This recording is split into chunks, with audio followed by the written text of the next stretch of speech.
représente une reconnaissance incroyable, c'est auprès du public. Que pour moi, le plus important, c'est de partager cet amour du vin, de le rendre accessible à l'aide de jeux et de pouvoir continuer longtemps à partager. D'abord, je voudrais la dédier à ma famille. Ça a été essentiel pour moi d'avoir ce réseau de soutien. Quand on est une jeune entrepreneuse, avoir un réseau de soutien et le réseau des femmes professionnelles du vin de Singapour m'a beaucoup aidée. J'ai pu pivoter pendant le Covid, j'ai pu avoir des conseils, j'ai pu avoir des femmes qui m'ont aidé à monter mon site, qui m'ont aidé à recruter, qui m'ont aidé à comprendre un petit peu l'univers du vin, qui était à la base pas du tout familier pour moi.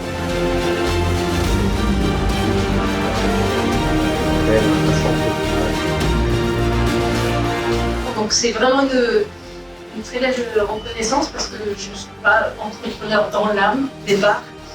Et finalement, on y arrive à coup de créativité et puis de passion. Je crois que c'est ça.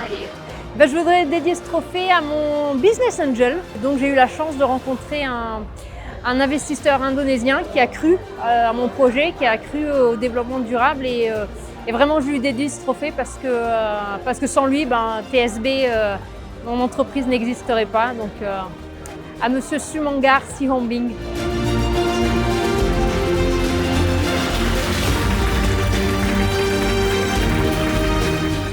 J'ai un orphelinat qui a une capacité d'accueil d'une centaine d'enfants.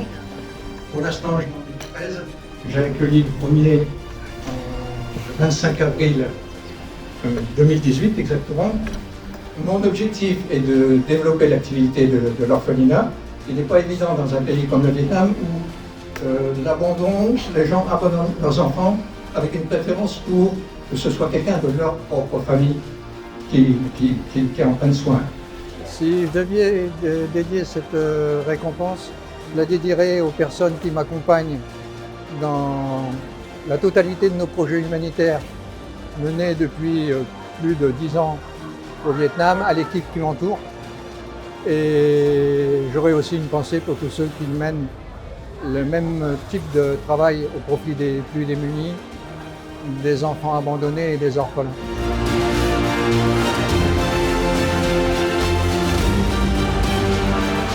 Tout d'abord, nous essayons de préserver le patrimoine local. Il y a des savoir-faire qui sont magnifiques, des ressources naturelles qui sont plus exceptionnelles les unes que les autres. Avec Citizens ID, notre entreprise, l'idée c'est de préserver tout ce patrimoine. Il y a pas mal de personnes à qui je devrais dédier cette récompense. Tout d'abord à mon grand-père, Pierre, d'ailleurs, qui a le même prénom, qui m'a passé cet amour pour le bois, qui m'a appris à travailler le bois et ce matériau noble. Ce trophée va me permettre d'exploiter de nouveaux projets, de pouvoir potentiellement trouver des partenaires qui auraient l'envie d'investir avec nous pour promouvoir l'art birman, pour préserver ce savoir-faire et ce patrimoine culturel qui reste quand même pour moi l'un des plus magiques au monde.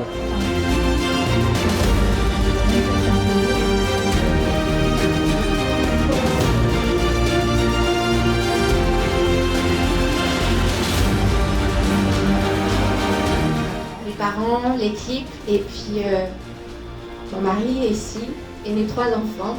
Et puis mon dernier qui est né avec des yeux extraordinaires, pour qui je ne pouvais pas aider à ce qu'il voit mieux, mais je pouvais aider à ce qu'il voit le monde meilleur en développant la perception. Et il nous a ouvert les yeux sur beaucoup de choses, dont les différences. C'est une immense récompense. C'est à la fois une reconnaissance, pas uniquement pour mon travail, mais aussi pour l'équipe. L'éducation française, on n'a pas l'habitude de complimenter.